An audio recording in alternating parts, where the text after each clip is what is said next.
Yeah, good morning.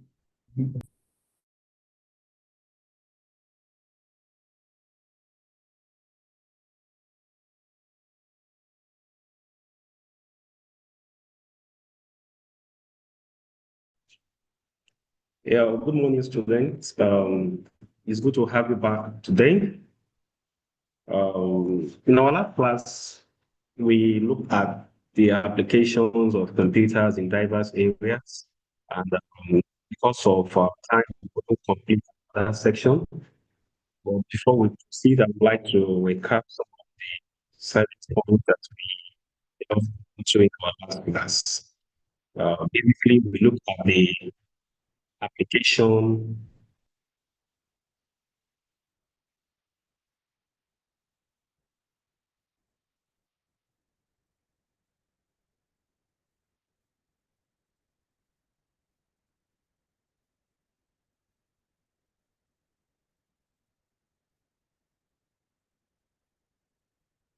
Sorry, please. So as I was saying, we look at the applications of computers in education, in healthcare, medicine, in agriculture, banking, aviation. Um, so quickly, because of our time, I would like to preview some of those slides again. Then this is just the architecture of a computer, how it works from inputs, the central processing unit, and the output section of it. Then these are the reason computers are applicable in diverse areas because of the fact that it works very fast, it gives accurate results, it automates execution, it stores a large volume of data and information, and can perform different tasks across the various disciplines like health, in engineering, in education, in agriculture, aviation, maritime safety, and so on and so forth. So we looked at the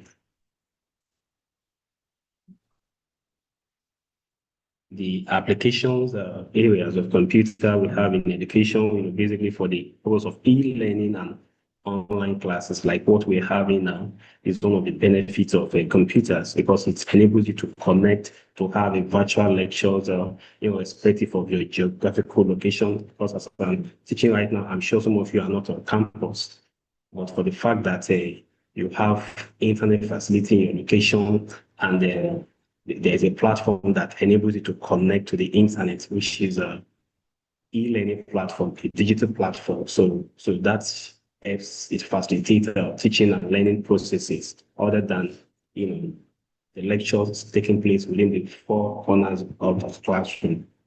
Um, we talk about healthcare, medicine, basically computers are used for managing patients' data for the purpose of diagnosis and scan and all of that. We also talk about the telemedicine that the patient can reach out to the doctor or the healthcare professional at any point in time for communication, for feedback, and so on and so forth. And also, computers are useful also for drug research and development, and also for hospital, automation. In agriculture, we'll talk about the precision farming. It helps to monitor the crop texture, the soil texture, the weather forecast, the kind of if they need to add water to the soil, the system will detect the accurate volume of water that will be needed. So these are some of the benefits. And in terms of banking, we have the aspect of online banking and transaction. As we all know that you can perform basic transactions like your transfer, like payment, recharge of airtime, payment of school fees, and so on, using your ATM card and even mobile applications. So these are some of the benefits of what computers, and it also helps us to detect fraud.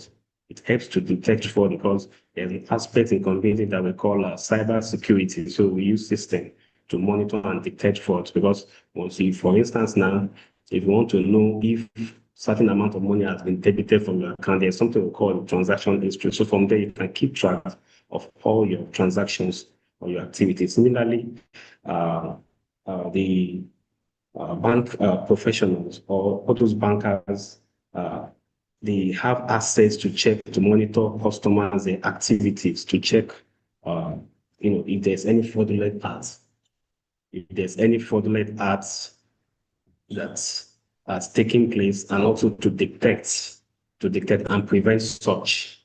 So when we talk about customer account management, customers, we talk about customers, the customers, visit bank, their names, the customer account number, their account records, their balance, and all of that. So they use computers to manage it.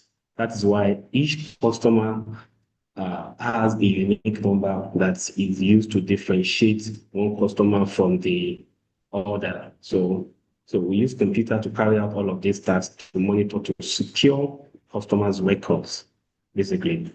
Also in aviation, we use a computer for the purpose of flight booking and reservation, for air traffic control, aircraft design and simulation, maintenance, scheduling, navigation, safety system. Then we'll talk about telecommunication. As you know, we all know we have what we call the mobile and internet services, to connect to the internet. So that has to do with telecommunication. It's for the purpose of sending and receiving information, and there must be a medium through which that such will be conveyed. So that is the aspect of telecommunication mechanism. So we have a video conferencing like we're currently having now. You can see me and then you can see the slides. So these are for video conference because it gives you the opportunity to share your information in form of audio visual. So that is a video conferencing, and it is a live communication. So it's video conferencing. So we'll talk about the satellite communication as well. The satellite, telecommunication, basically, the global aspect of it is satellite communication. So similarly, we also have engineering. In engineering, we use computers to design models in 2 dimension, 3 dimension, and also for computer-aided design, and also for manufacturing, automate and control manufacturing processes using computer system. So like I said earlier, in education, we use computers for e-learning and distance learning, for computer-based tests, for research and information access, multimedia learning and educational software, as you can see. So these are some of the platforms where we use the computers. The Google Classroom allows the teachers to interact with the students.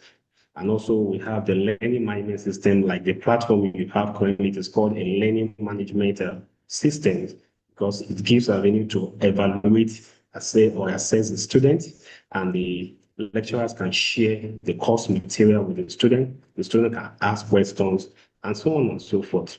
As you can see here, also we have a live session, a teacher interacting with the student. And that is one of the benefits of computers in education. You can see the picture of some of our ex-students while they were writing the examination at the ICT. You can see the system there. You can see some JAM candidates taking examination. So these are some of the benefits. It's called computer-based tests. So we use it at FOASI. We have what we call computer-based examination. It gives the student opportunity to use a computer system to take the examination. Also,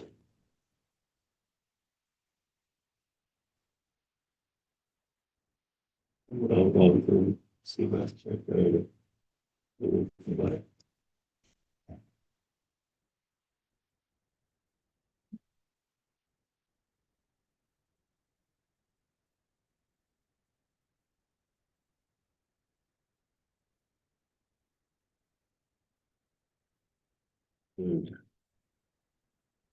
So students use the internet to access the academic journals. Like at FOASI, we have digital library, so you can visit our e-library to check for relevant articles, relevant journals.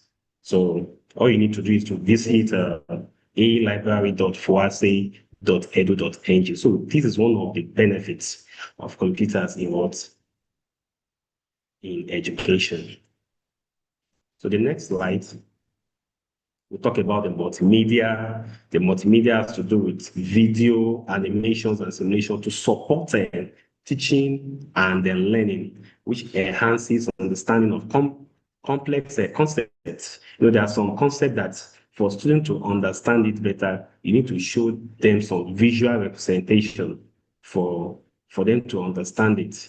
So it's not just about talking or explaining. So like I'm doing right now, I'll be showing you some illustrations. So it's for better understanding of what I'm talking about. So you can see on the screen too, a lecturer teaching the student the various parts of human hearts.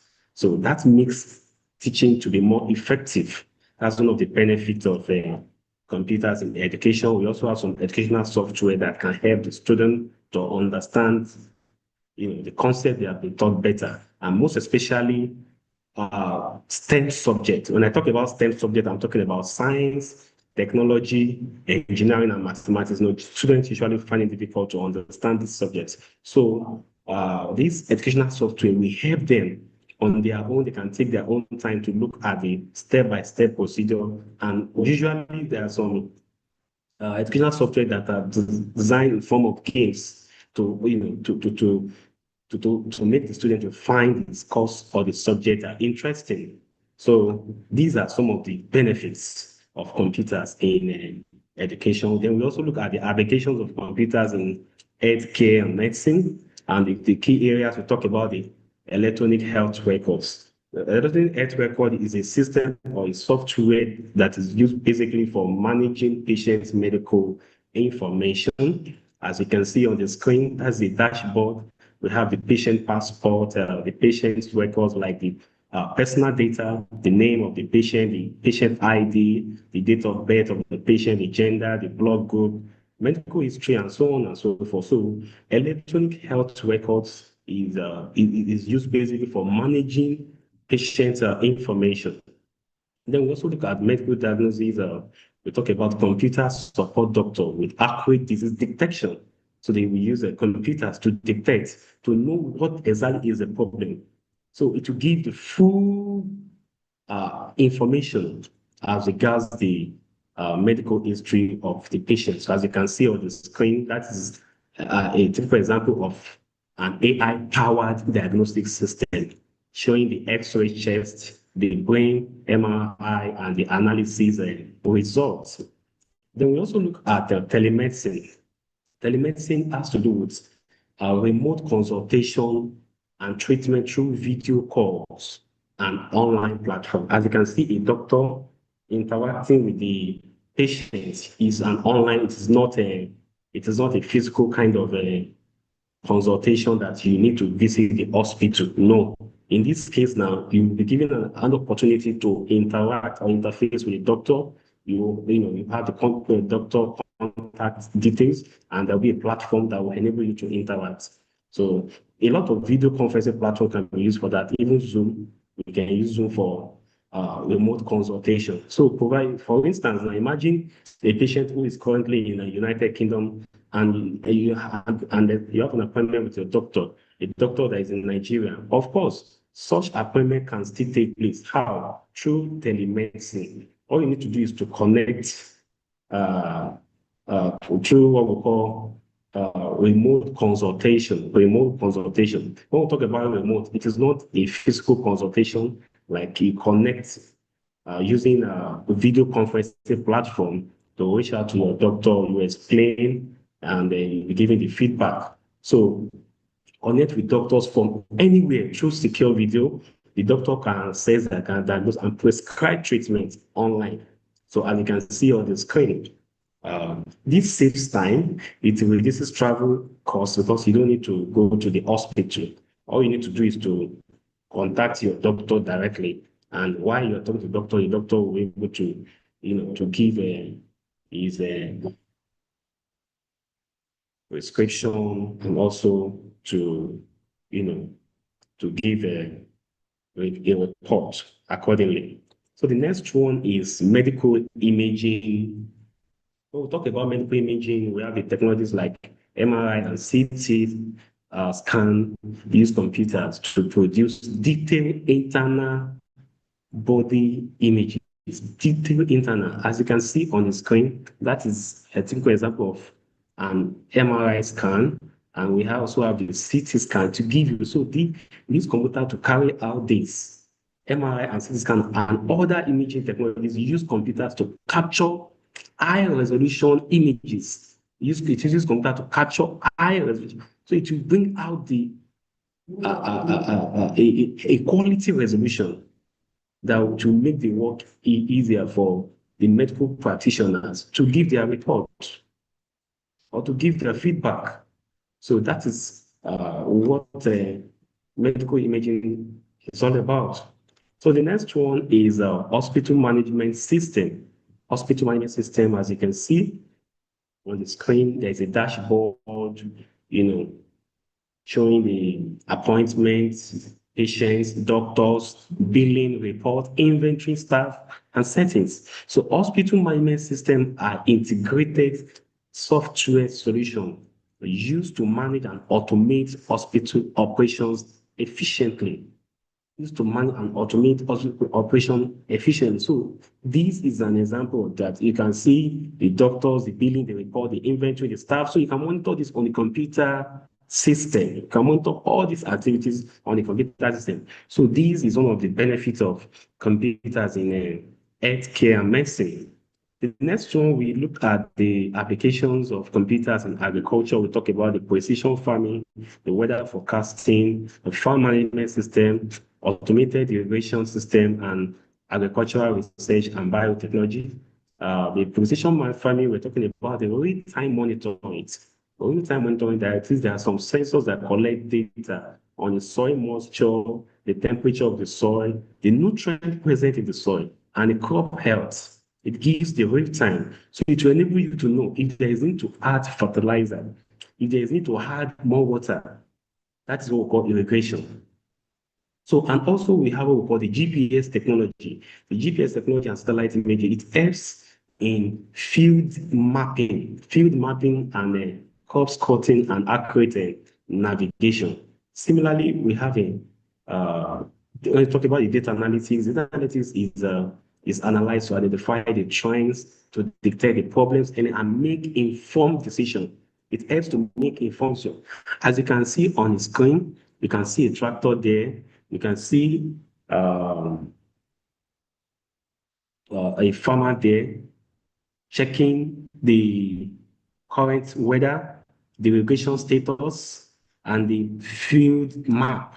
So these are some of the benefits of computers. It helps to make the work easier. It makes the work easier.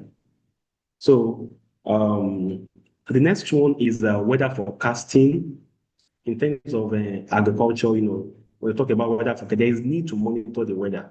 So to know when it's time to plant, when it is time to, to to perform what we call irrigation. And also we talk about fertilizing. So the weather forecasting will enable you to know the right time for planting, for irrigation, for fertilizing, and also harvesting. Then we also look at farm management system. Farm management system. So we talk about farm management system. It is a software that is basically used for keeping records, tracking farm activities, and managing productivity. Managing productivity. Then we'll talk about the automated irrigation system. So there is a computer control system that supply water based on soil moisture and crop needs.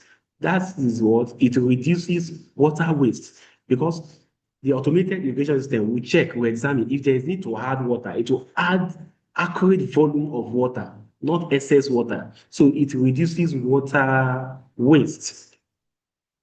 Then we'll talk about the agricultural research and biotechnology. Computers are used in developing improved crop varieties, pest control methods, and modern farming innovation. Then we also look at applications of computers in banking, and we examine the following areas: uh, ATM, online banking and mobile banking, electronic fund transfer, fraud detection, customer accounts. When you talk about the ATM, we all know that the ATM we use for the purpose of cash withdrawal, to check our balance, to transfer funds, and so on and so forth. Then we'll talk about the online banking and mobile banking. You can do your transfer for, you can pay bills online, and you can also check your balance, and so on and so forth. We're talking about the electronic fund transfer at the same time too. Is, you can transfer money, funds from one account to another in a secure environment.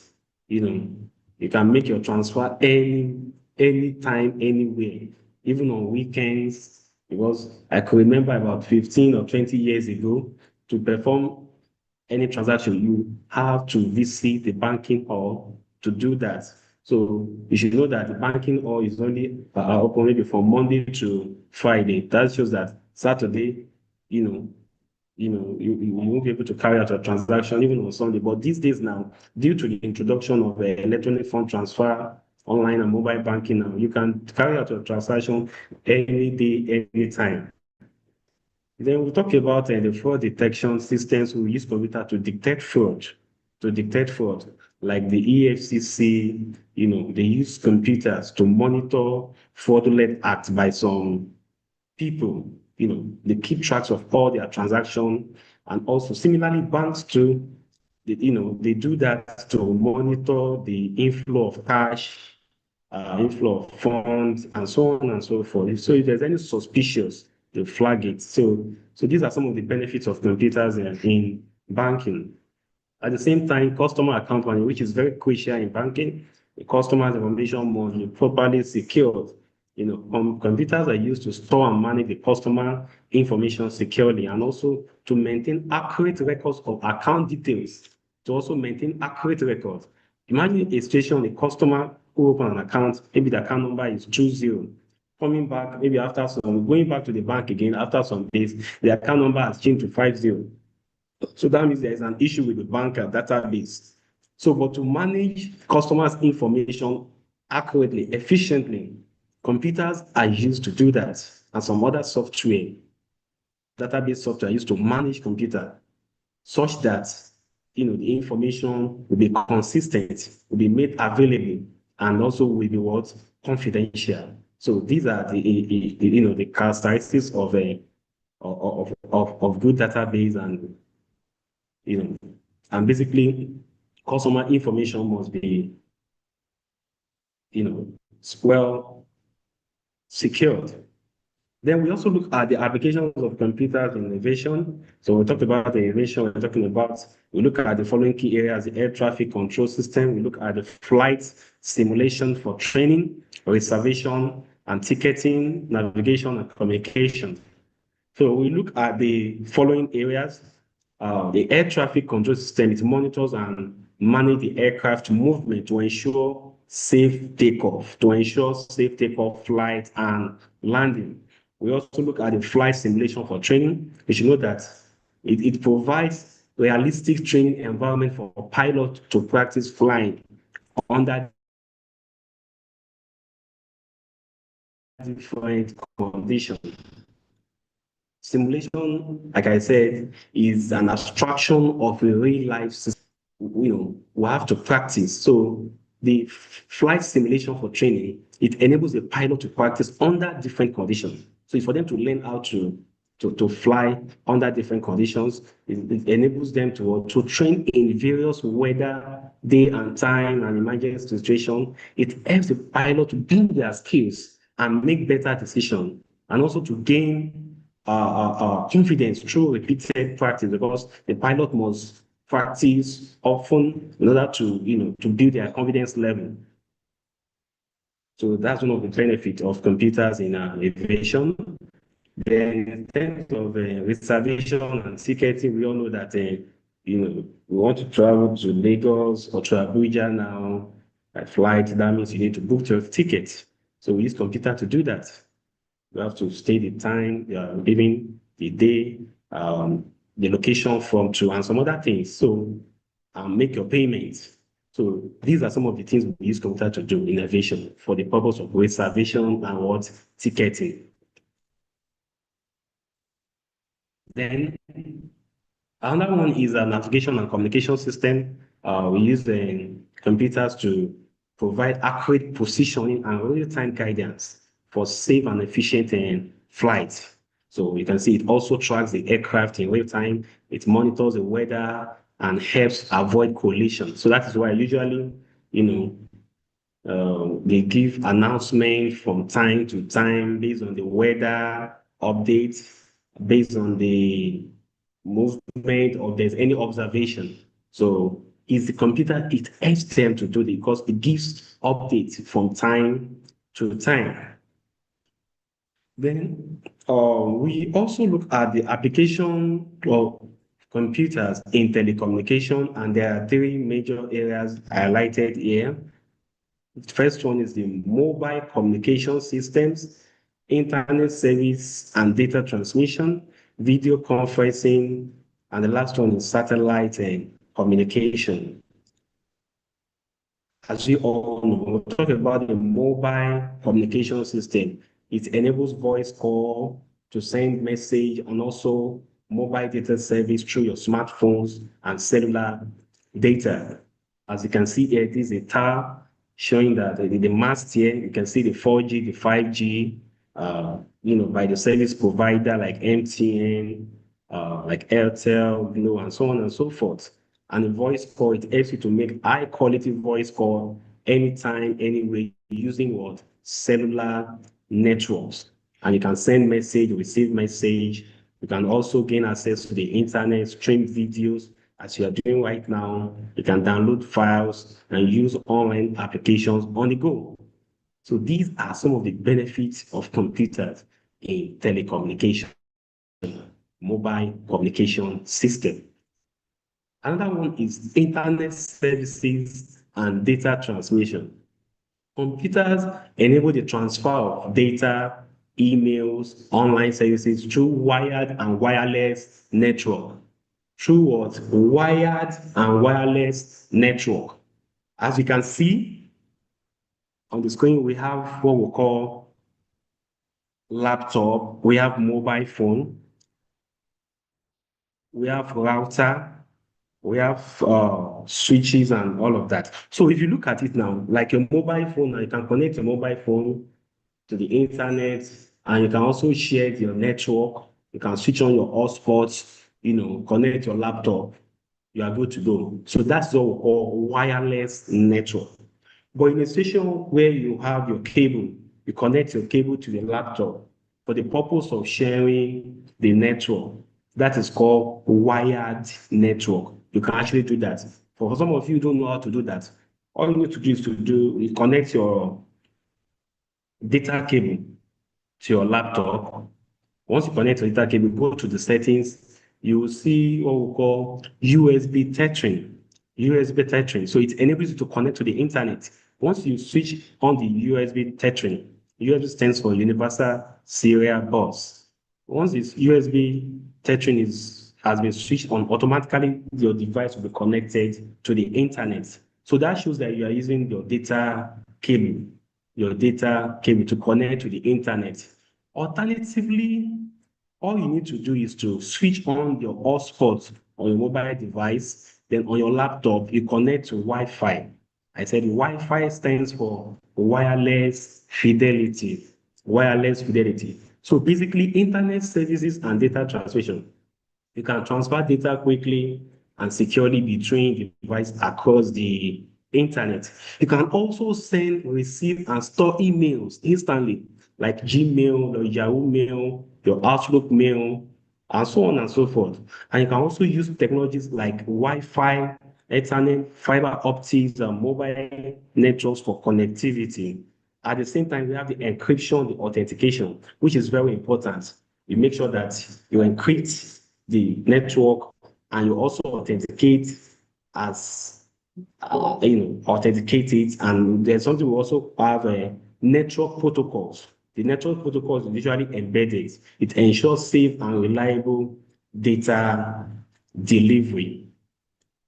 So the next one is video conferencing.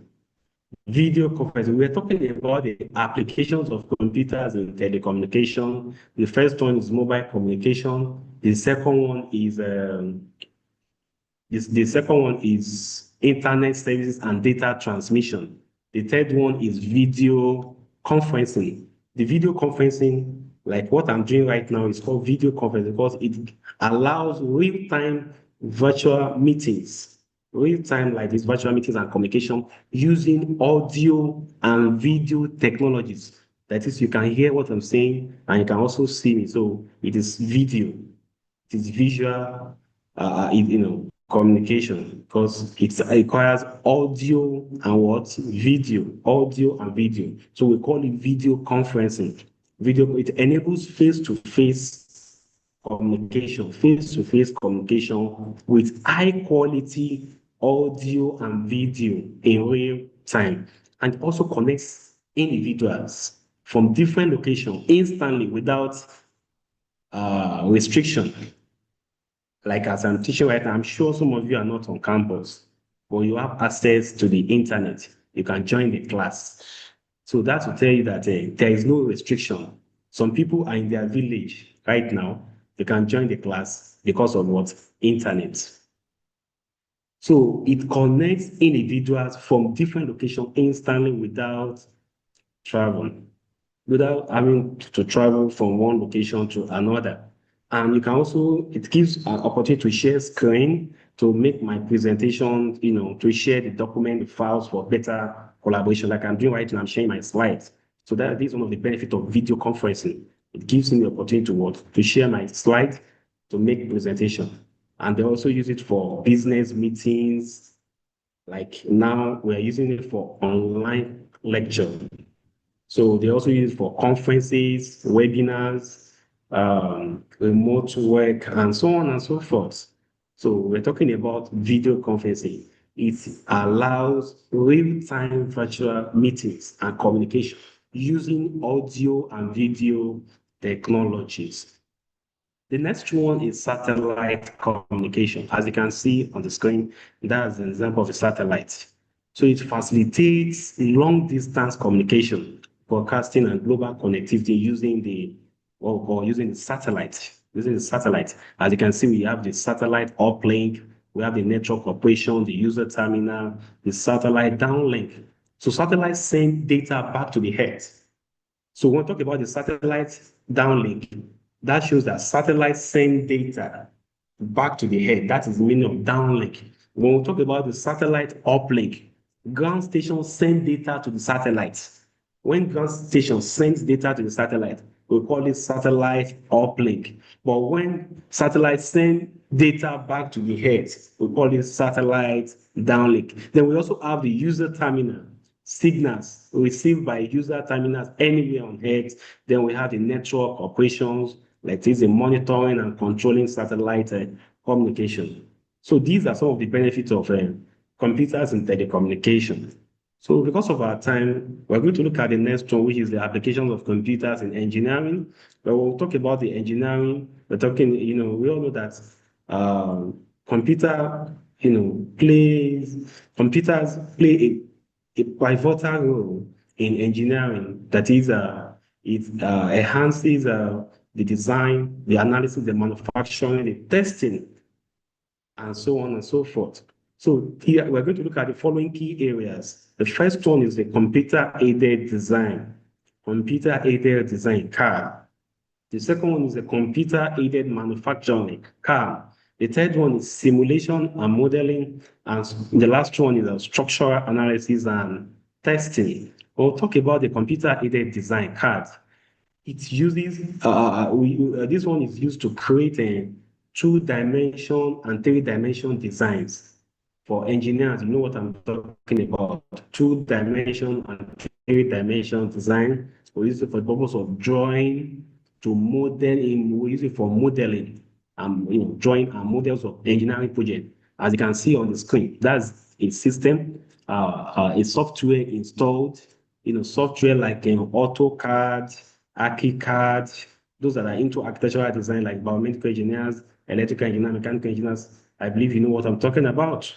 So we use these to design. It makes it easier. I can remember 20 years ago, 30 years ago, to carry out any design, you have to draw it.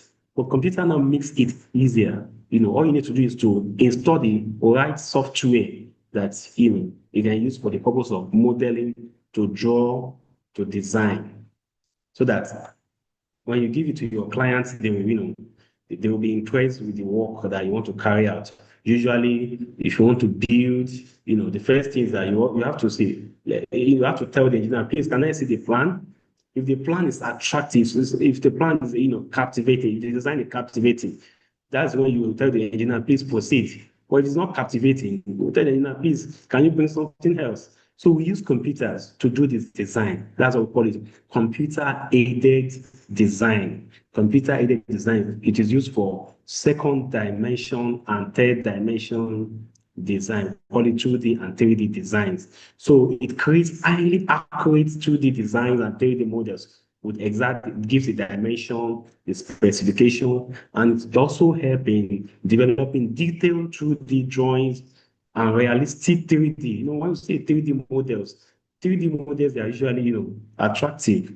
So, and also it reduces manual error, design time, material waste, because if you have to draw it on a piece of paper, it can take you weeks to do that. But you can, with your computer, you can do the design within a day or two. So it saves time and also minimizes the manual errors. Like imagine someone that is making a drawing on a piece of paper.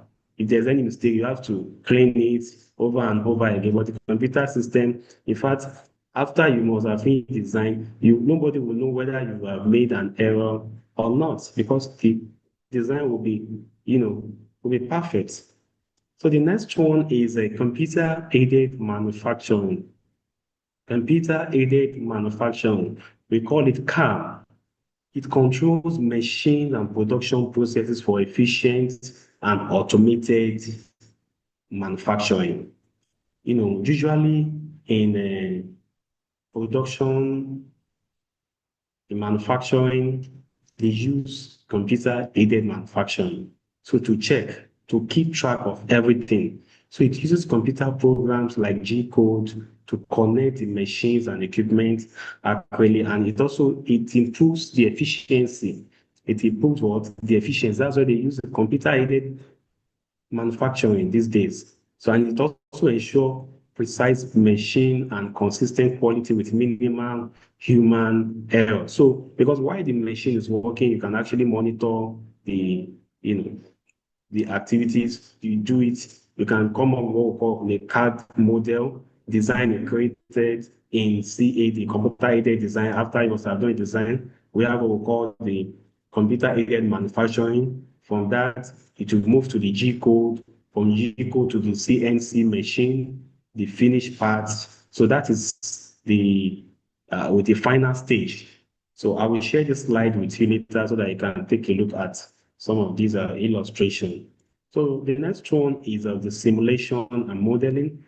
Um, it allows engineer to test the design virtually, to predict the performance and identify potential issues before the production.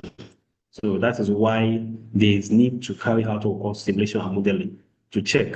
The first thing is you do how it works. One, you build a 3D model of the design, then set materials, properties, load, and constraints. Then the software will analyze the model under given condition. Then it will review the results, such as the stress, the temperature, the displacement. Then you now make improvement and validate the design for real world use. You can see your simulation, I said, is just an abstraction of the real life system. We are not talking about the real life system, but we are coming up with a system that will look like the real life system. But just to be sure that if you develop the system, it will not have issues. If you develop the system, it will be efficient. So that is the reason simulation and modeling is very important. So that's why it is very important. You need to do that in engineering. So to test, you need to test the design to be sure. be able to predict whether the design will be accurate or not, or whether the design will be efficient or not.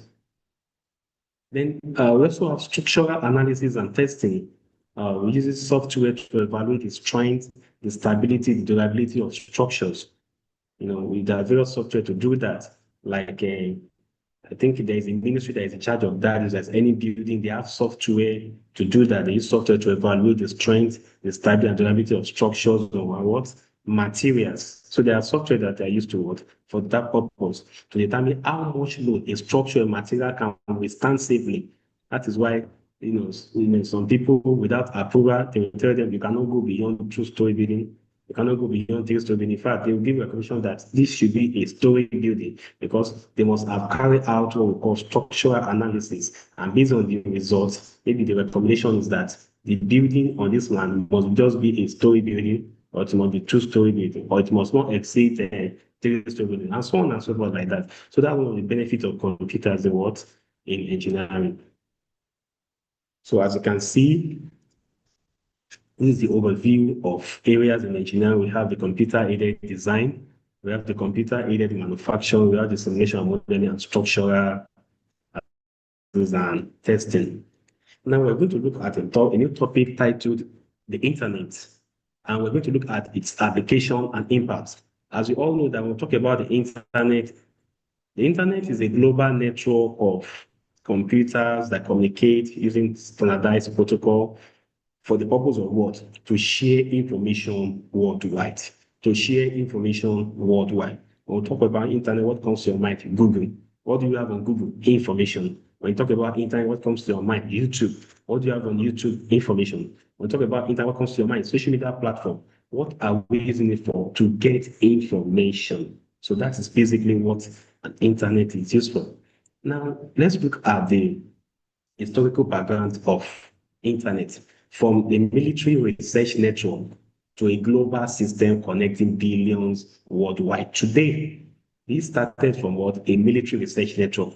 Internet originated from ARPANET in 1960. So it began as a research work developed in 1960. It was developed by the United States Department of Defense and it was funded by the Department of Defense to create a reliable and a secure communication.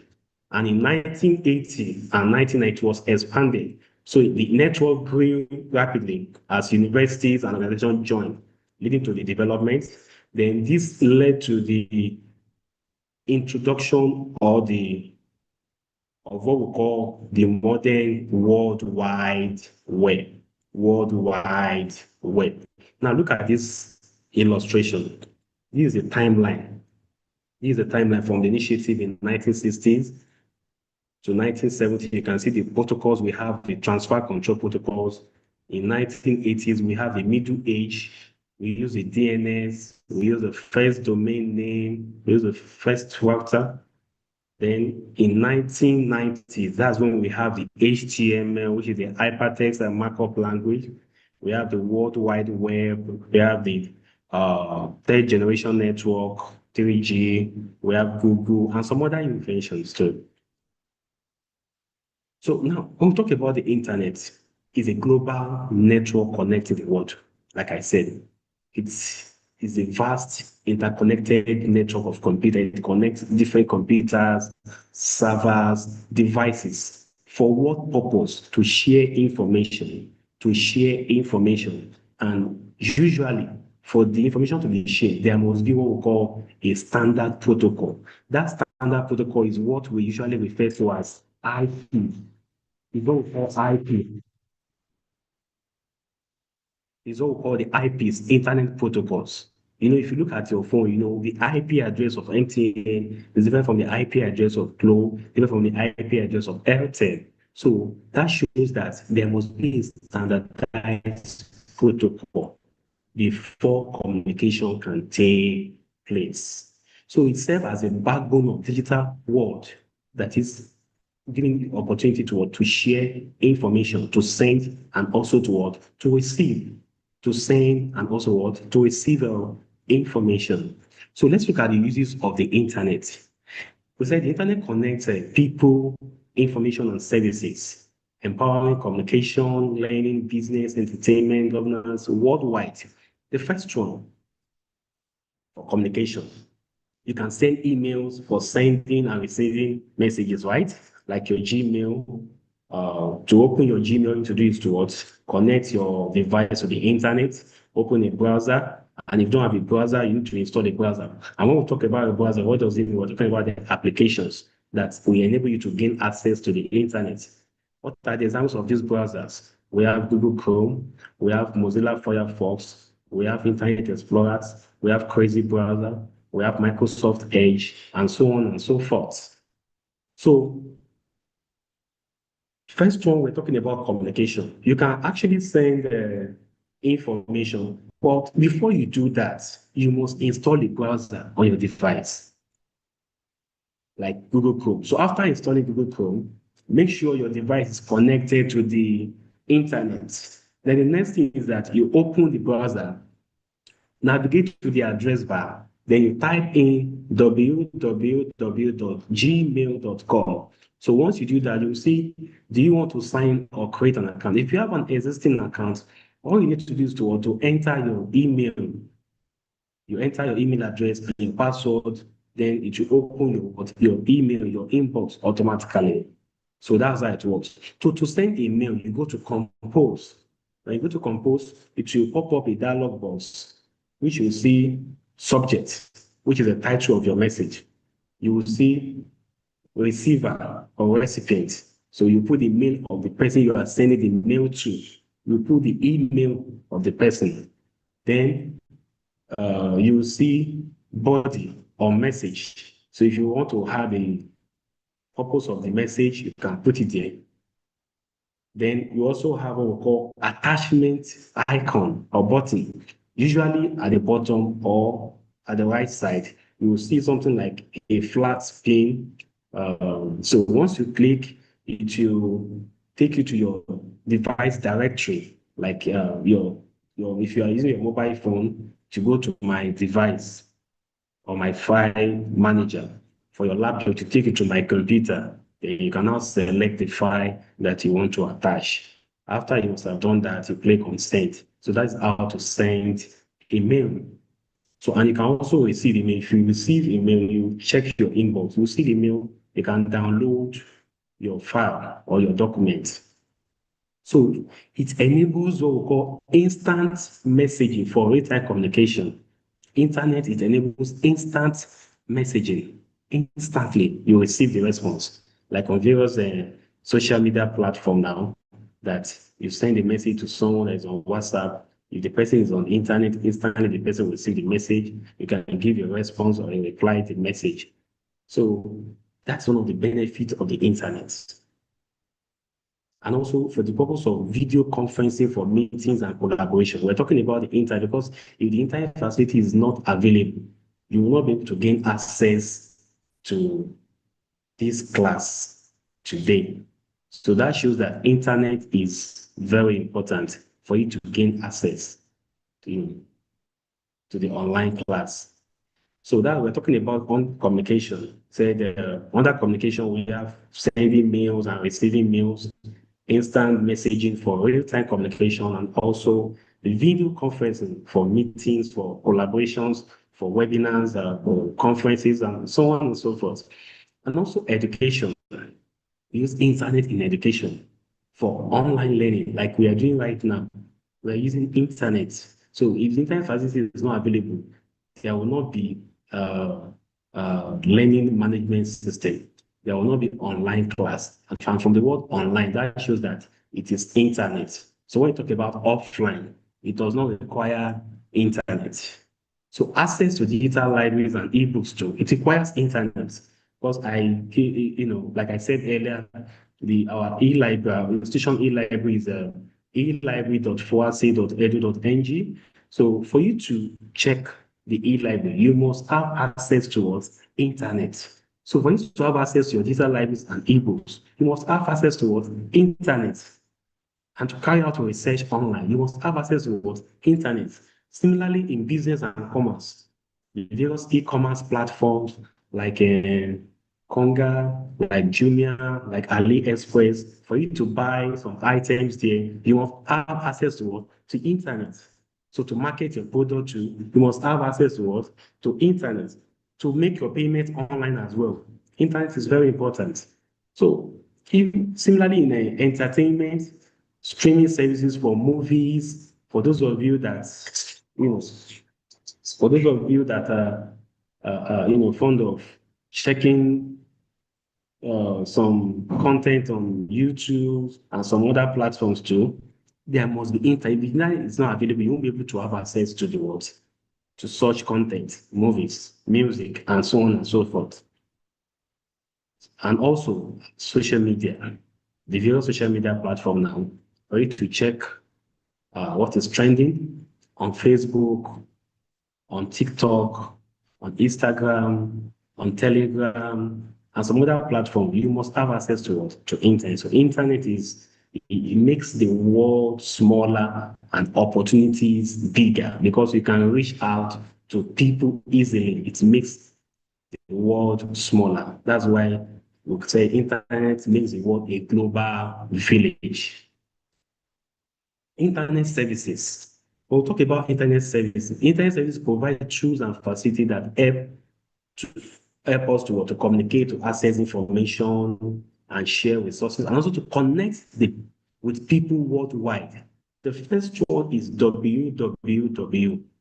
As you can see, www stands for World Wide Web. www allows users to access web pages. That's why usually if they ask you what is the website of our institution, the website is www.foase.edu.ng. So without www, they will not have access to the web page and all the information. So it is very important. And for you to have access to the website, like I said earlier, you must have what we call web browser. Web browser. And web browser are also known as internet browser. Like I said earlier, we have Chrome, we have Edge, we have Firefox, and so on and so forth. And it also enables searching and reading and interacting with online content. We're talking about the www, and it works through the hyperlink that connects the web pages. So we're looking at the internet service. The first one is www. The second one is email. I've explained that earlier. I said email, it's a system for sending and receiving messages electronically. That's why it's called an email, electronic mail. You can send and receive mail. It allows sharing of text, documents, images, files, and it provides fast and reliable communication worldwide. Okay, and some of the platforms, like I said, we have the Gmail, we have the Outlook, the Yahoo Mail, and so on and so forth. The next one is a file transfer protocol. It is used to transfer files between computers and over a network. To transfer file over a network, you need what? FTP. We call it file transfer protocol. When we talk about FTP, what comes to your mind is an uploading and downloading. So if there is an issue with the file transfer protocol, it's either it will show that downloading failed or uploading failed. So there must be a communication. As you can see on the screen, it supports uploading and downloading of what? Of what? Documents, file transfer. So let me explain this basically. Like, take for instance, you don't have sufficient data bundle and you want to upload a file on the internet. Maybe the file is 5 megabytes or 20 megabytes. So if the data is not sufficient, there will, the file transfer protocol will not be able to communicate. It will affect the communication because it will not be able to complete the process of what? Of uploading. Uploading means sending something to the internet. You are sending a file to the internet, is uploading. Take, for instance, you have a file or a document on your laptop and you want people to have access to it on the internet. What you need to use to do what? Upload. I want to talk about downloading is receiving a file from the internet. Maybe there is a movie that you like to watch. You can download it. So it will be downloaded to your device. That one is what? Downloading. You are receiving from the internet. When you are sending is what? Uploading. So the file transfer protocol must be effective to carry out this. Then we'll talk about the telnet. Telnet is a remote access. It's a protocol that allows remote access to another computer system. It enables users to log in and control system from a distance. Yeah, that's what we use telnet to do. Like imagine if our ICT director now maybe is not in Enugu, is in Lagos, they can actually control a system here in Fuase. How is he going to do that? There's a software to carry out that. It's called Telnet. It enables you to control the system even when you are not in that particular location. So we use that, we use it to do that. So it is used mainly for network management and system administration. It's not for everybody anyway. So they use it for specific purposes. So we also, the last one here in this category is a Usenet. Usenet is an online discussion forums and any internet service for online discussion and message sharing. It is organized into news group based on topics of interest. It allows users to post, to read, and to respond to messages. If some of you have, the privilege to visit what we call Nairaland, nairaland.com, you notice that the uh, the web developer, they structure the page in sections. You see various topics, maybe engineering, health, education. So that's how Usenet was designed. So the design, it was organized into different groups based on topic of what of interest, and it allows the users to want to post, to read, and also to comment or to respond to messages. So that's what the internet service is all about. We're talking about the internet services, we're talking about the World Wide Web, we're talking about the email, we're talking about the file transfer protocol, we have the telnet, and we also have the Usenet. Now we're going to look at the differences between internet and World Wide Web, because I'm sure some of you will be wondering that you have been talking about the www. Is it not the same thing as internet? No, they are not the same. Like I said, internet is a global system of interconnected computer that link devices worldwide. Link devices worldwide. And there's a protocol to do that. We call it transfer control protocol and internet protocol. Transfer control protocol and internet protocol. Protocol is like is basically in computing has to do with the rules that guide sending information on the internet. The instruction that guides sending information, that's the meaning of the TCP/IP protocol. The rules that guide it, that enables the file to be sent or to be received. So that's what TCP/IP is all about. And we'll talk about the World Wide Web. World Wide Web has to do with the various content on the internet that is formatted in HTML, and you can have access to it through the HTTP. When I talk about the HTML, HTML stands for hypertext machine markup language, hypertext markup language, hypertext markup language. Like web pages on the internet, they are usually in HTML format. That's why when you copy a page from the internet and you paste it in your Microsoft Word, you'll be wanting to scatter everything because the format where you are copying it from is different from the format where you are pasting it. So the format where you are copying it from is HTML format. And the format where you are pasting is document format. They are not the same thing. So all the content on the internet, they are usually in what? Hypertext markup language format. And for you to have access to this hypertext markup language format, which has to do with the various web pages on the internet, you must have access to it through the HTTP. That's why usually when you open your browser, you will see HTTP// column www. So for you to have access to www.fuase.edu.ng, you must go through HTTP. So HTTP stands for Hypertext Transfer Protocol. Hypertext Transfer Protocol. While HTML stands for Hypertext Markup Language. They are not the same. The HTTP will give you access to the website. It will give you access, it's a gateway to the website. That's the meaning of HTTP. But why the HTML is the content on the website is HTML. That's why if you are trying to save a web page, you will see that it will be saved as .html. .80 because the content on various web pages are what in HTML format. I believe that is clear. So when we talk about internet, is a massive interconnection of computer networks around the world. We're looking at the differences between internet and www. I said they are not the same.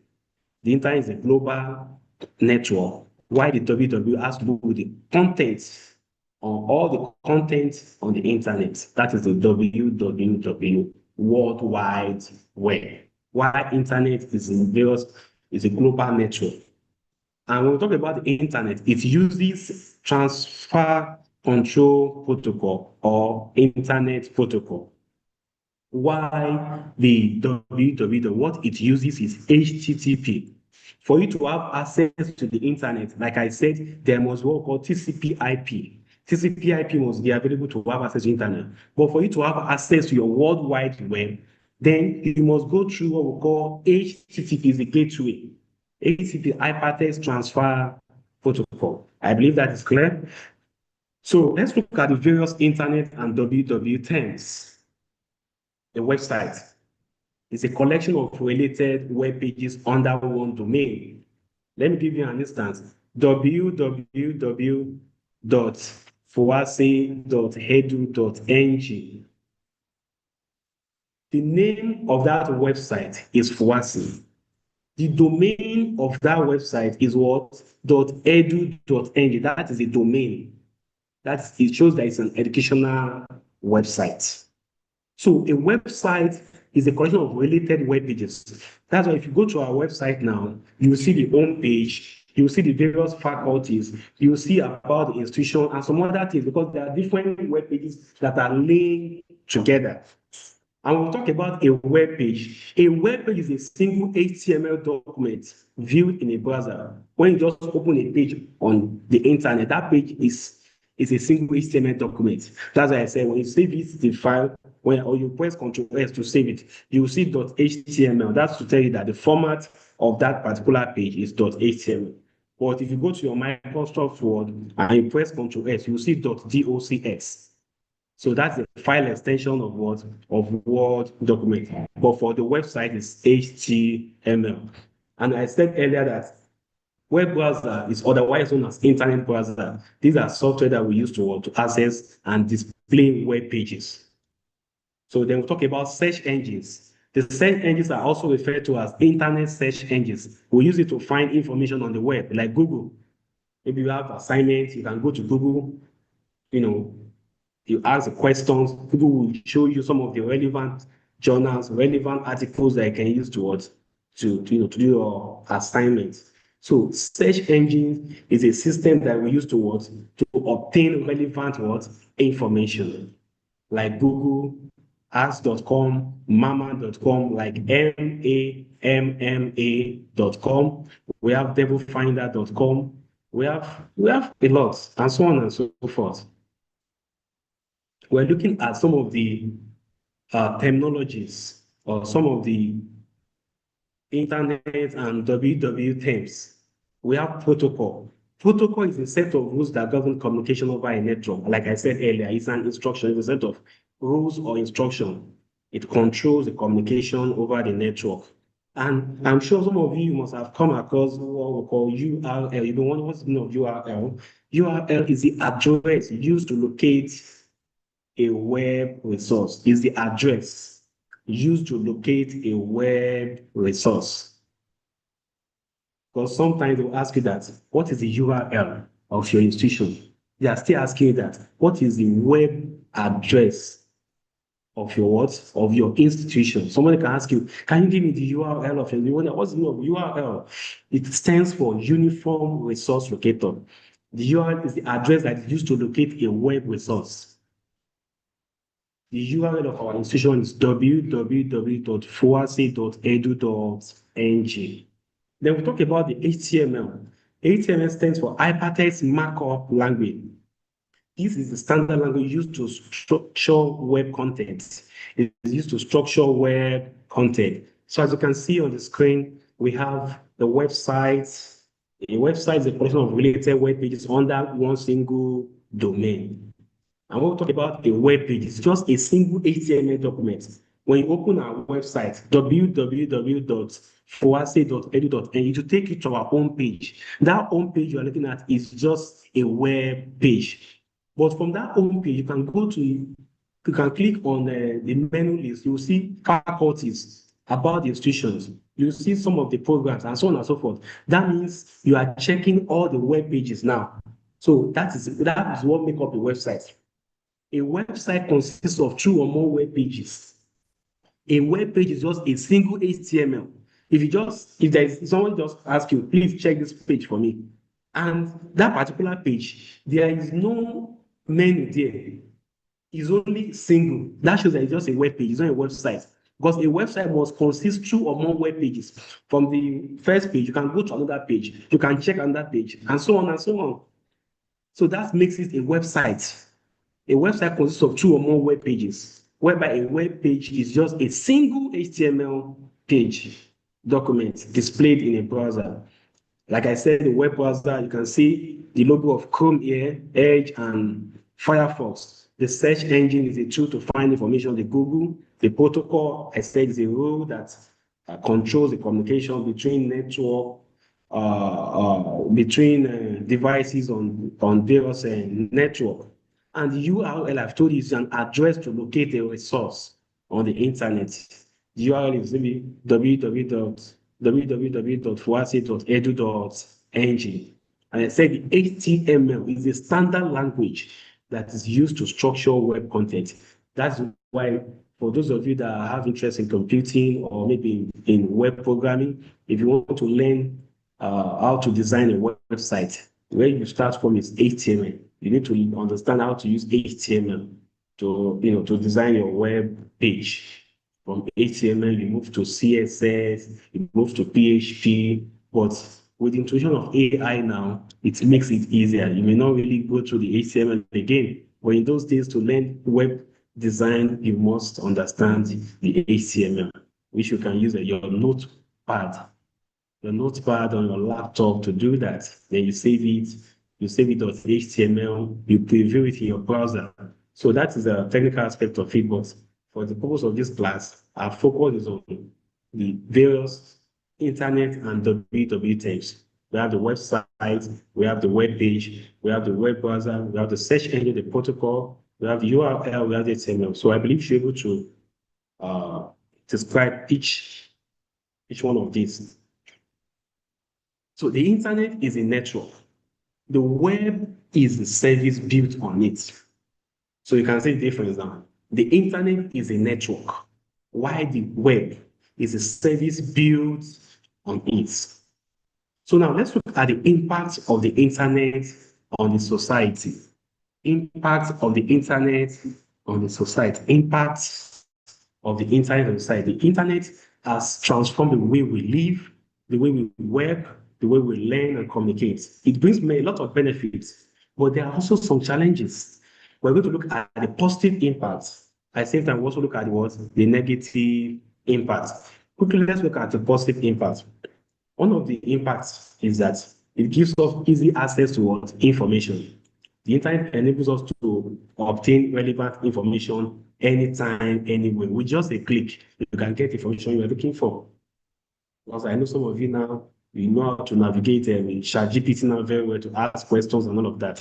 So to focus on to get information and improve communication globally. You can easily make calls. These days now, people don't usually top up their airtime now. What they do is a WhatsApp call and so on and so forth. so you can communicate. So growth of digital economy, the e-commerce, online banking, and digital services create new opportunities because people are now adopting the e-commerce now. E-commerce stands for electronic commerce, like is a place where you can buy and sell, other than going to your market. It's an electronic commerce, it's a place where you can buy, like your Jumia, your Konga is called it an e-commerce platform. You can buy, you can also sell your product on some of these platforms. Then the online banking, so it has really helped the digital economy, the growth, because people are now adopting these to carry out their daily activities. Advancement in education, because I could remember some weeks ago, I taught some of you in the class, in the physical class, and as you can see now that this e-learning now, it makes it, more interesting. You don't need to go to the class, rush, or I have to rush to the class, all of that. You can stay in your hostel, you can travel and still connect to the world, to the class. So that's one of the benefits that comes with these computers in education. That's one of the impacts of the internet of the society. It brings about the advancement in education, the electronic learning, other than the traditional learning that we're used to. You go to the classroom, you receive the lecture. That is a traditional way of teaching. But now we have the e-learning, can learn, you can join the class anywhere you are. So we have remote work opportunities. People are now doing a lot of remote work. You know, your you can the internet now enables people to work from anywhere. Even your clients could be in a United Kingdom, could be in Canada, United States of America, while you are here in Nigeria, you can do the work and send to them. So we call it remote work. You don't have to travel to the USA to do the work or to carry out the project. If it requires just sending it, you do the task and send it to them. You can do that. So that's what we call remote work. And some people are now doing online teaching too. They are teaching, people in various European countries, in various Americans, like North American countries and all of that, because those people are not interested in English. They want to learn how to speak good English. So you can actually teach them. There's some website you can go to, you register, as a tutor. We need to teach people in some of these countries. You don't have to travel to their country to teach them. You can do that, using your digital technologies, especially your computer. That's one of the positive impacts of the internet on society. Again, the positive impact of the internet society: one, easy access to information. It improved communication globally, a growth of digital economy, and advancement in education, and also remote work opportunities. Now, let's look at the negative impact. One of the negative impact is cybercrime. Cybercrime. I can remember last week, I received a message from a colleague that he needed some money that he transfer. So that shows that the person's account has been hacked. Just yesterday, again, I received another one from another friend of mine that a WhatsApp message, which I'm sure that it was from a scammer. So that's one of the challenges we are facing these days now. Cybercrime. So online scam, hacking, identity theft pose a serious threat. So that is why you need to be very careful. You don't have to give out your personal identification number, your, your password, your PIN, and so on and so forth, because it is personal. So you don't have to give it out, because there are some people out there, they are looking for means to have unauthorized access to your account. And sometimes they will give you a call that you have just won 2 million naira. A code will be sent to you. Please call the code for us. Don't give them the number, because they can use that to gain access to your accounts. So this is one of the negative impact we are facing today as regards this internet. Another thing is the privacy and data security issues. Usually you'll be wondering, sometimes you check your Facebook today, the next day you check your password has been compromised. You'll be wondering what has happened. I haven't changed my password in the last 1 month, in the last 1 year. So that shows that someone is trying to gain access.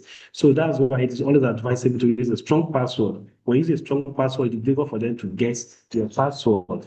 When you talk about a strong password, you combine the uppercase, the lowercase, you combine the symbols and some other characters to make it difficult for fraudsters to gain access to your account. Another one is addiction to internet. Addiction to internet. Addiction to internet. Excessive use can affect the mental health because these days people are now addicted. People are addicted to internet. People cannot do without social media in 10 minutes, in 20 minutes, they'll check if there's any message coming up. No, we must discipline ourselves. So that's one of the negative impacts. Spread of misinformation, fake news on social media, too many things. I could remember some years ago, fake news that Buhari had died. And that was not true. These are some of the things that we should desist from. Spreading false information quickly, it can cause a lot of problem. So we should be very careful. So we need to use, my advice for you is to use the internet effectively, wisely for to make positive impacts. So we also have what we call digital divide. We're talking about the negative impact of the internet. Not everyone has equal access to the internet and digital resources. So that's one of the problems we are facing. Some people, you will send a message to them, they will not check the message until after 10 days or 20 days. So that shows that maybe where they don't have access to internet or their device having issues. So it's still affecting because sometimes we don't have that seamless communication with our people because of the fact that there is what we call digital divide. In this area, there is network, in the other area, there is no network, all of that. So use the internet wisely.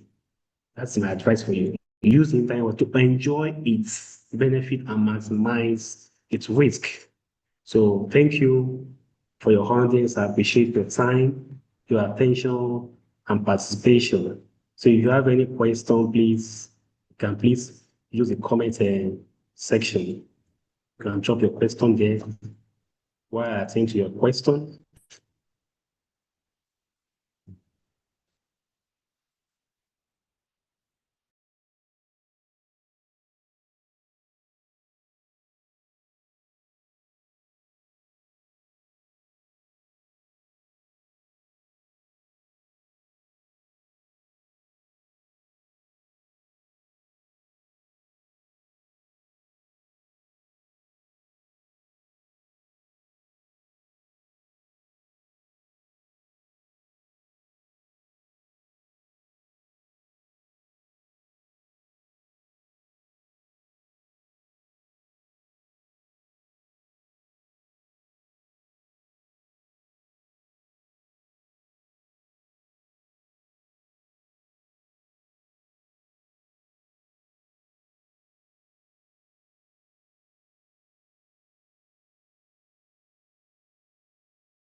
Someone said I should throw more light on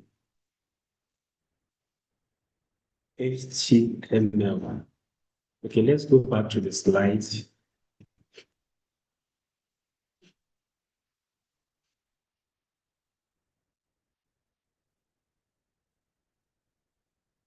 Someone said I should throw more light on HTML. So, like I said, the HTML stands for Hypertext Markup Language.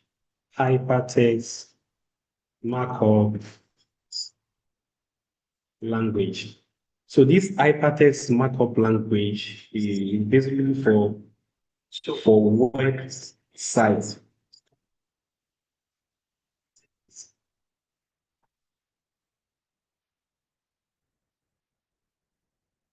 So, like I said, HTML stands for Hypertext Markup Language. A single document on a website, when you open a website, the first page you see, we call it HTML document. Is a page. The page you have, we call it HTML document. So when you have two or more of these HTML documents, that's what we call a website, because these documents are linked together. What I'm saying in essence is that this is not Word document, it's a web document. It's for the website, it's a web document. So, but a web document, we call it HTML document, hypertext markup language, because the foundation of web design is HTML. The language for designing a website, the basic language is HTML. That's why we call it hypertext markup language. So it's a standard language used to structure web content.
I think we still have about 40 minutes to go.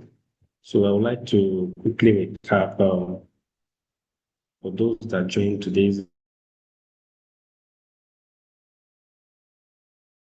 lecture late, for those that are joining us for the first time. Um, Actually, as one of that, this course is in COS 101, and the course title is Introduction to Computing Science.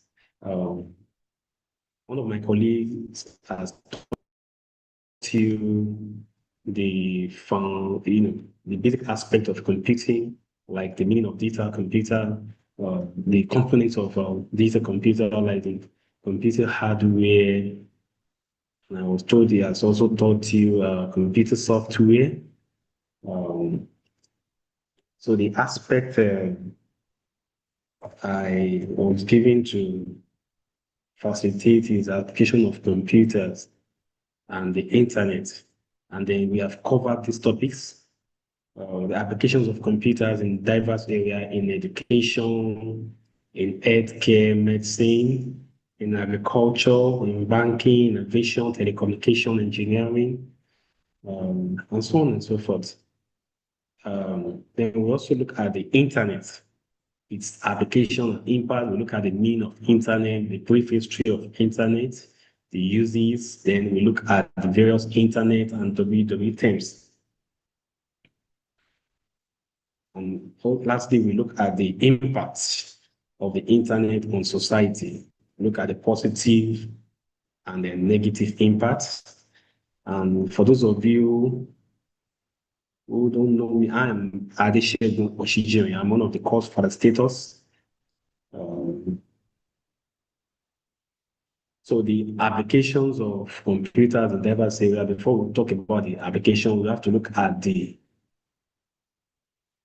background. You look at computer itself, how it works.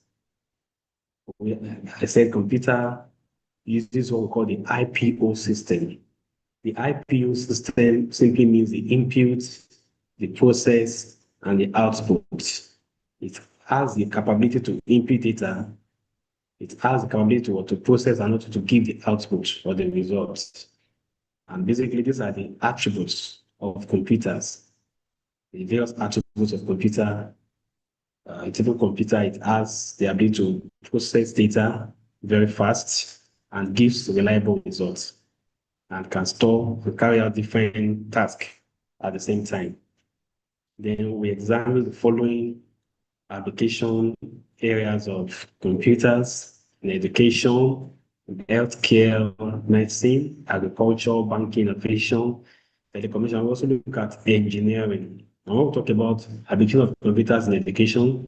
Can use computer for the purpose of e-learning, online classes, digital libraries, and resources to gain access to information, to gain access to articles, journals. You can get it online once you have the device. And digital libraries, you can get like all those relevant journals for various online libraries, e-libraries. So, and also for exam management and results, we use computer to do that, to manage exam results. For learning management system, we use computer to do that. For virtual class, we use computer to do that. Online class, we use computer to do that. For smart classrooms, it's computers. Then in healthcare, computers, we use it to manage patients' data for diagnosis and imaging, for telemedicine, for research, and for hospital management. We also use computers in agriculture for crop monitoring to check the soil texture, the soil moisture, to check the temperature, to check the water level, to check the weather, so to know to know when to add or carry out what we call irrigation. In banking too, we use computer for online banking. We use it for basic transactions like a transfer of funds, for payment of bills, um, and so on and so forth. In aviation too, computers, we use it for the purpose of flight booking and reservation, to control the traffic, and also to monitor, and also navigation and safety system as well. In telecommunication, we use computer for the purpose of mobile and internet services, for data transmission and communication, and for video virtual communication, video conferencing, satellite communication. And lastly, we'll talk about the engineering. We use it for the purpose of computer-aided design to create a 2D and 3D designs, to create a simulation analysis for manufacturing, to automate the process and control manufacturing processes. And also we use computers in engineering for the purpose of testing and evaluation, which is very important. to test and validate product for safety, for reliability, and also efficiency, and also for project management as well. These are what we use a computer to carry out. And as you can see, the e-learning and distance learning platforms such as Moodle, Google Classroom enable what we call remote teaching and learning. So you can see they use in JAM examination computer-based for his computer. But this is one of the aspects in education for computer-based tests. So for research and information access at the same time, students use the internet to access academic journals, ebooks, and online databases for research, assignment, and independent learning. Similarly, multimedia learning as well, it involves the use of video, animations, and simulations to support teaching and learning. I'll talk about the educational software. These are interactive tools for teaching various subjects to make learning interactive and what engages, makes it to be engaging. As you can see on the screen, we have various subjects. Usually, students find it difficult to understand STEM subjects. And as I said, STEM stands for science, technology, engineering, and mathematics. So these subjects are difficult subjects to some students. So for them to understand, they need educational software. So this advanced software interactive for teaching various subjects. You can see on the screen we have mathematics. The picture is a calculator there. You can see a right angle triangle. For science, you can see conical flags there. You can see for English, there's a book there. For social studies, you can see a globe. For language, you can see games. So these are what makes learning to more engaging and interactive. It turns complex topics into simple interactive experiences. Because there are some topics that are difficult when you are taking it in the classroom, just by the telling the student, but when you demonstrate it, showing them illustrations or with the aid of this educational software, to make the students to understand the concept better. Then regarding the education in health and medicine, we talk about the electronic health records, data system used to store, update, and access a patient's medical information efficiently. We also look at the medical diagnosis, the aspect of X-ray, chest scan, doing MRI, to show the analysis. It will help the doctors to make decision and also give a report instantly without taking time.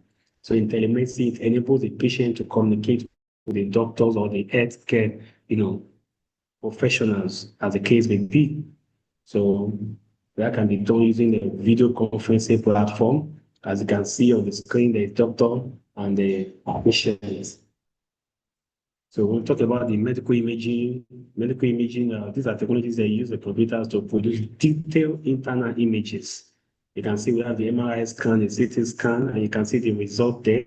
So these are some of the areas where we use computers in healthcare and medicine, and for hospital management system, to check the appointment, to keep track of all the appointment, the patient's records, to check the doctor's attendance, to check the billings, the expenditure, the revenue, to check the daily report, and also to take a look at the inventory and the staff strength, so you can check it at a glance on the system. So these are some of the benefits of computers in healthcare.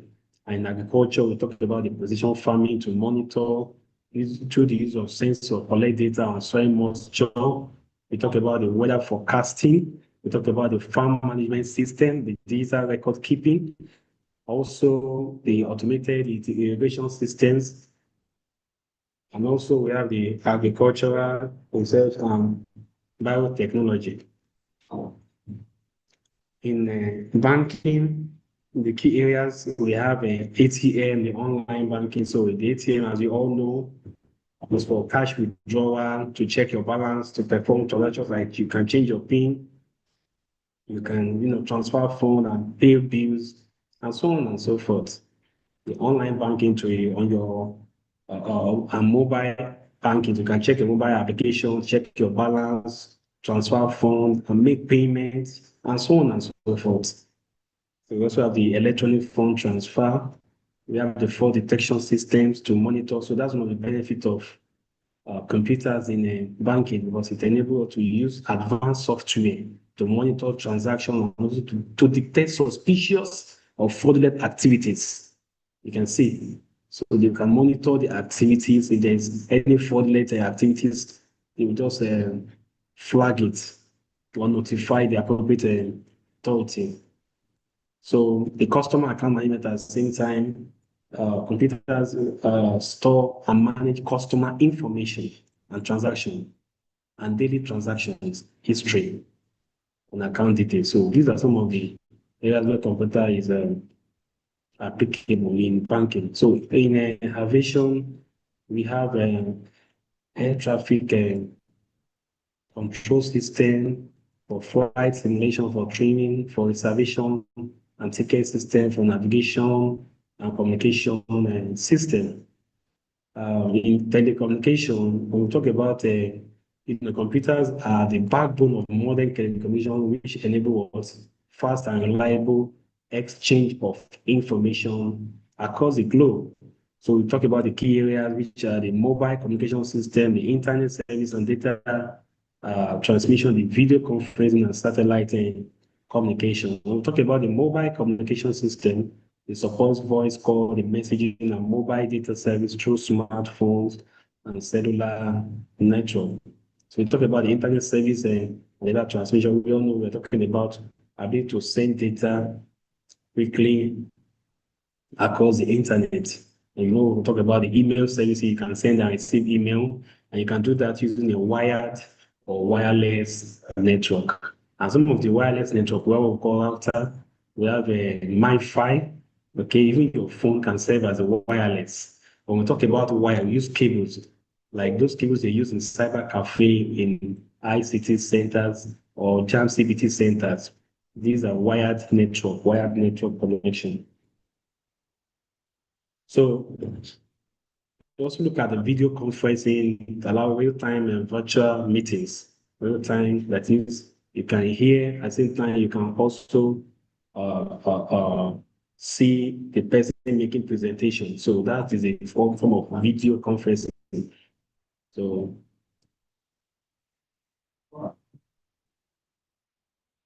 so when we talk about audio conferencing, you should know that it has to do with just hearing alone, but you cannot see the participants or the presenter or the speaker. But video conferences enables you to see the person that is presenting. That's called video conferencing. And some of the platforms where you can do that is a Zoom. You can use a Google Meet for video call, even your WhatsApp. You will see, if you go to your WhatsApp, you will see video call, you will see audio call. So, and there are some other platform too that have such feature.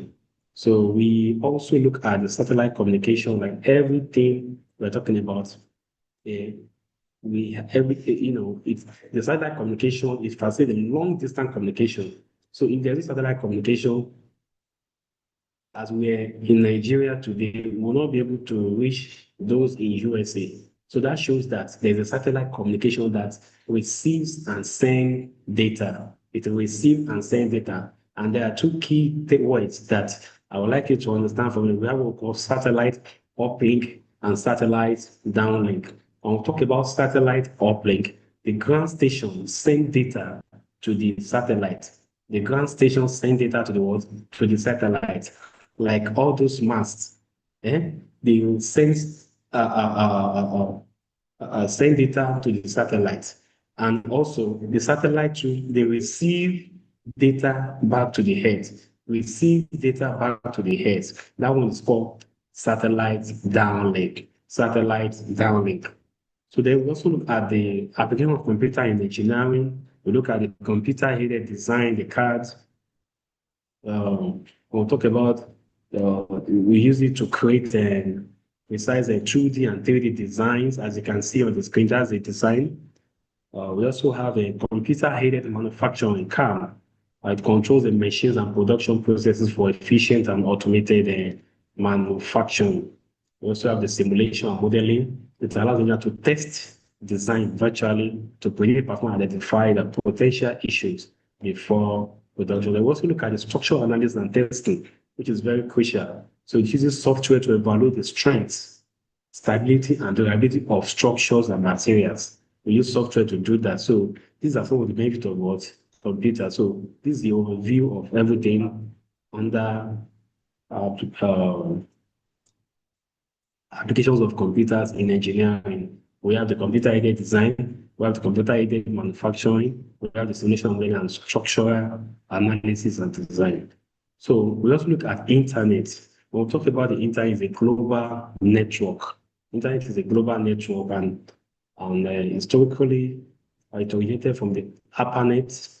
From ARPANET, that was developed by the U.S. Department of Defense, and it was expanded in 1980s, 1990s, and then which led to the introduction of what we call World Wide Web.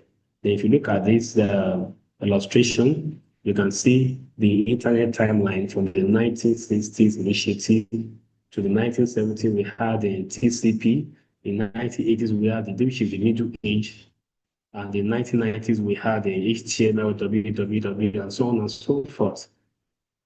So the use of the internet, basically for communication, we use it for education, for entertainment, governance, the business, and commerce. And then the internet services.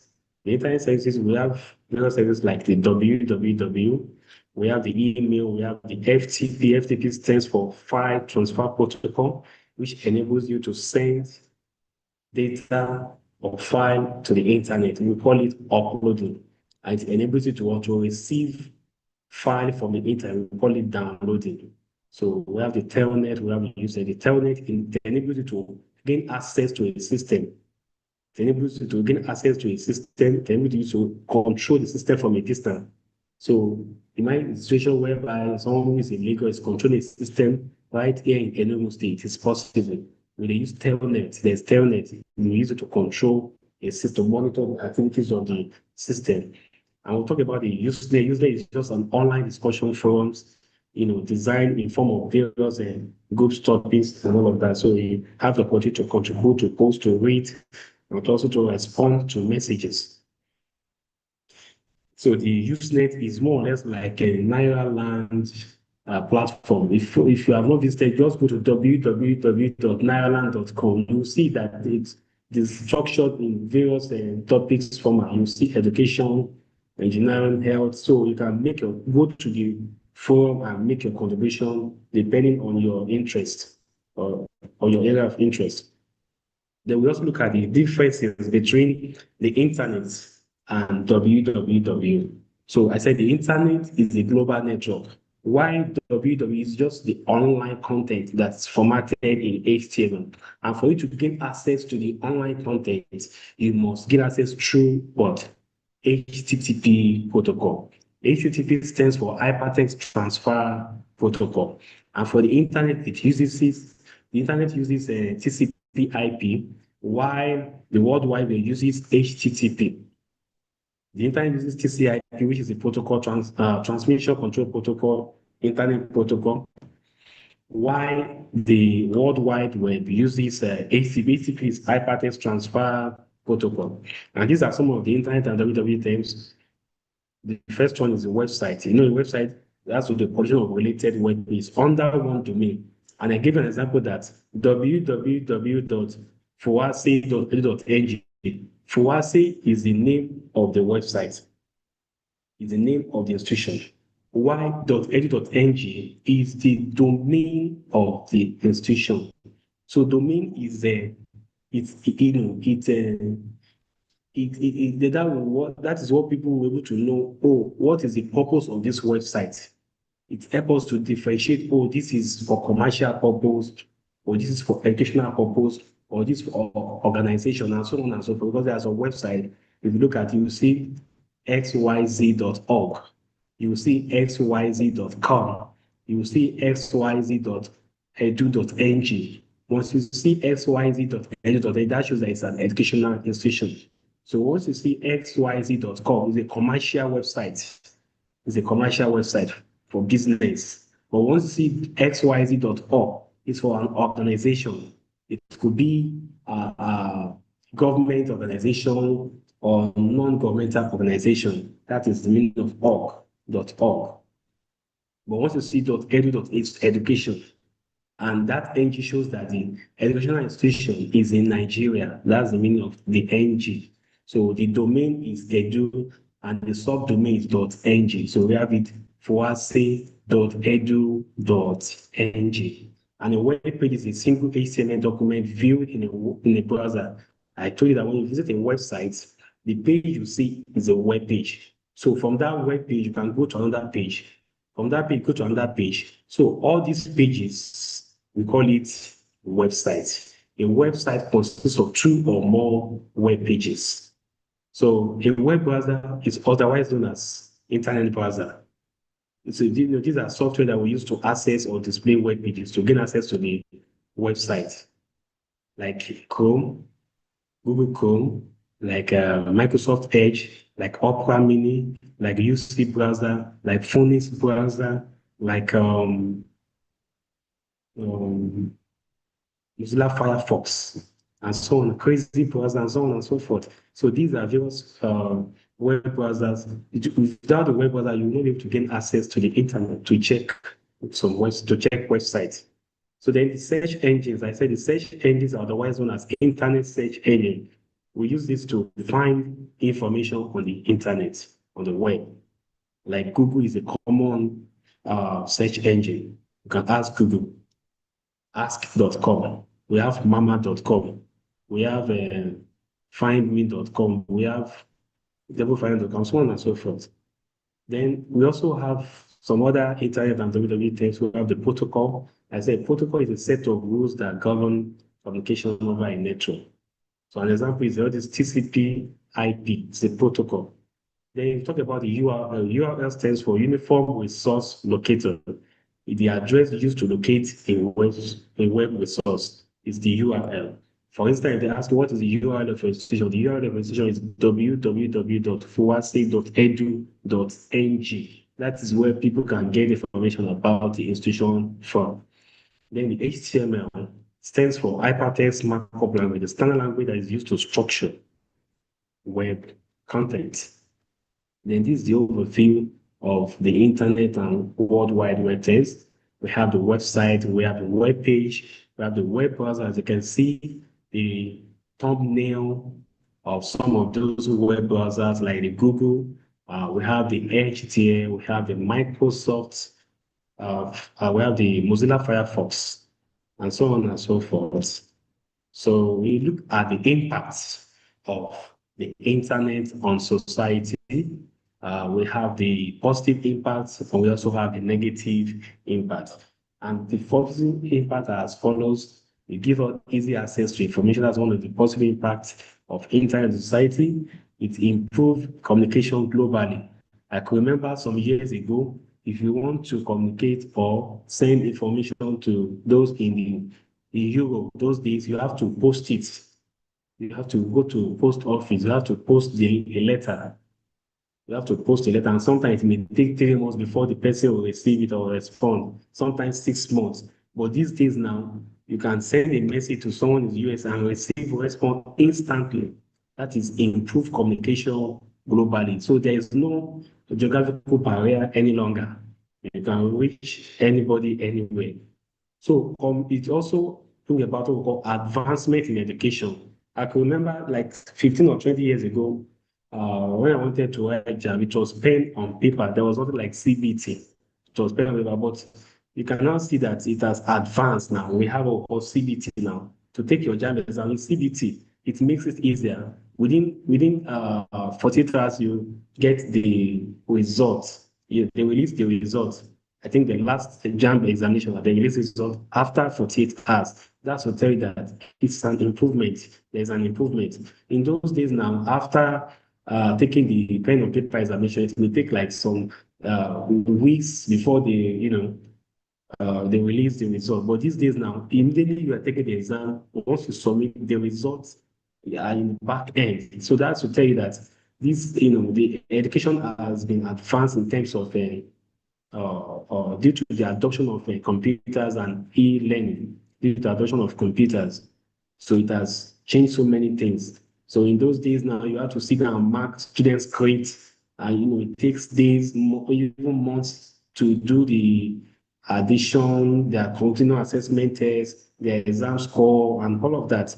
But these days now, with the introduction of the computer-based test or computer-based examination, a student can take exam and get the result immediately if the management permits such. But automatically, the moment you submit your exam like that, the result is in the back end. Is in the back end. So, and it is because it has been automated in such way. So that's one of the advancement in education. And as we're having now, this is an online class now that know you can join anywhere you are. You don't have to come to the campus to connect to this class now. So it's an advancement in education. We call it e-learning, call it online learning. It's like once you have access to the internet, can join a class. So that we're talking about the positive impact of the internet on society. Another one is the remote work opportunities. Some people are working remotely these days now because of the what availability of what internet. Once you have access to internet, you can carry out a lot of tasks. So if you look at the negative impact, number one, we have cybercrime fraud. Or some people now, what they are doing is just to look for a means to gain access to unauthorized data, unauthorized information. So we need to be very, very careful because a lot of people out there now, that's what they are doing. They're into hacking. They are into fraudulent acts. So one has to be very careful with your personal data. It's not that on any system you just log in your email. No. If it's not your personal device, don't log in your mail. Because the moment you log in your mail, another person can use the system against you. So we need to use the internet wisely to enjoy its benefits. So that is all. Thank you so much. I appreciate you. Please, if you still have questions, kindly uh, use the comment section. I'm going to read the question there. I will attend to your question from there. Just if you have any question, please feel free to ask your questions as we go into this lecture to close.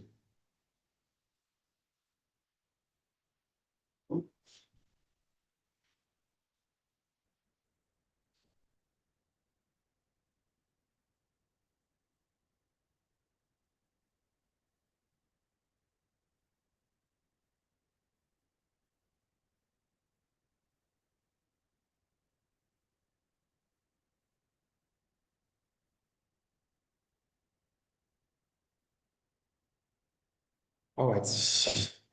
Um,